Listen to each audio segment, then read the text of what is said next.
In today's video, I'm going to teach you how to edit the mobile view on Squarespace. It's super easy and straightforward to do, but make sure you watch the video the whole way through, pay close attention to ensure you get it all correct. So let's get right into it. So what I've actually gone ahead and done here is I've opened up my Squarespace website.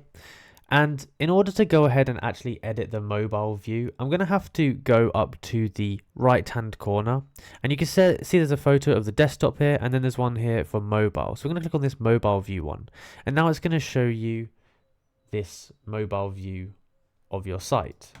From here you can go ahead and you can just edit your stuff as normal. So I can click edit section, and I can just go ahead edit it. So I can say, oh, I can just write welcome or something.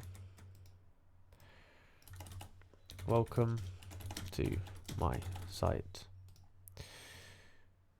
And basically you can just go ahead and edit it like normal on here. You can change everything just like normal. You know, I can change all the fonts, I can change all the colors, backgrounds, the formatting, the gridding, all of that kind of stuff, and that's going to edit it on the mobile view. Then once I'm ready to go ahead and go back to the desktop view, I can just click on the desktop icon and it's going to go back here like that. So that's basically how you go about doing it. If you enjoyed this video and found it useful, be sure to like, subscribe and comment down below that it helped. Thank you for watching.